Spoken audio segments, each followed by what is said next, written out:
Baik, Assalamualaikum warahmatullahi wabarakatuh.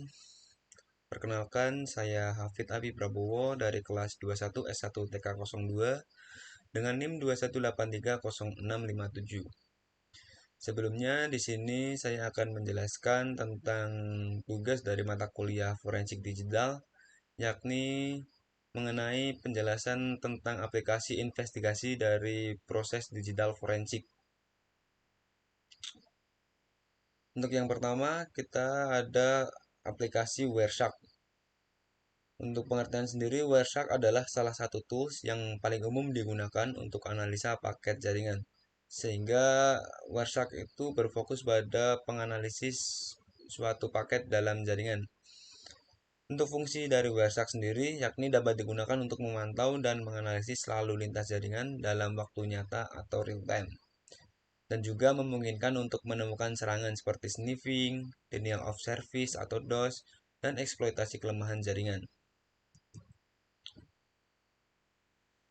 Oke, lanjut yang kedua ada Nmap.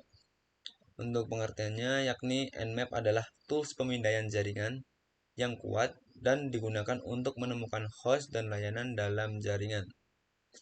Fungsi Nmap itu sendiri yakni dapat membantu dalam identifikasi port terbuka, sistem operasi, dan versi perangkat lunak yang dijalankan oleh host.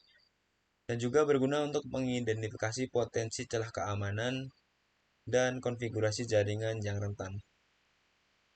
Untuk Nmap sendiri terdapat dua tipe tools, yakni ada versi CLI dan versi GUI.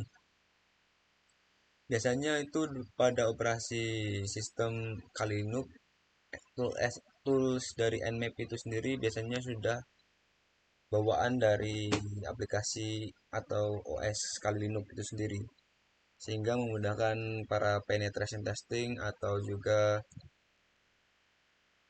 security jaringan untuk menganalisis jaringannya. Selanjutnya ada volatility. Untuk pengertian volatility yakni adalah tools open source yang digunakan untuk menganalisis memori forensik pada sistem operasi Windows, Linux, dan macOS. Fungsi dari volatility yakni dapat digunakan untuk mengidentifikasi malware, aktivitas mencurigakan, dan kegiatan pengguna dalam sistem, dan juga berguna dalam mengumpulkan bukti digital dan menganalisis serangan yang terjadi di tingkat memori. Lanjut yang keempat ada sleuthkit, yakni autopsi.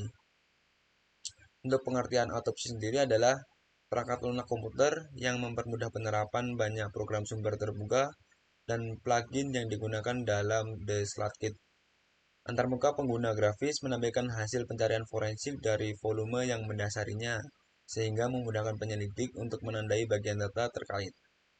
Alat ini sebagian besar dikelola oleh Basis Teknologi Corp dengan bantuan pemrograman dari komunitasnya. Untuk fungsi autopsi sendiri yang lebih rinci yakni berguna dalam memeriksa jejak digital, memulihkan data yang terhapus, dan menganalisis struktur file sistem. Yang terakhir ada Metasploit. Untuk pengertian Metasploit yakni merupakan sebuah platform pengujian penetrasi yang digunakan untuk menguji kerentanan sistem. Metasploit juga dapat digunakan oleh peneliti keamanan untuk menguji keamanan jaringan dan aplikasi. Serta biasanya Metasploit juga digunakan oleh penyerang untuk mengeksploitasi kerentanan dalam serangannya. Untuk fungsi dari Metasploit lebih jelasnya yakni menyediakan berbagai modul eksploitasi dan alat pemetaan jaringan untuk mengidentifikasi dan mengeksploitasi celah keamanan. Sehingga pada tools Metasploit itu sendiri dapat digunakan oleh penyerang biasanya untuk membuat suatu backdoor atau malware juga bisa. Oke, mungkin cukup sekian dari presentasi saya. Kurang lebihnya mohon maaf. Wabillahi taufik wal hidayah. Wassalamualaikum warahmatullahi wabarakatuh.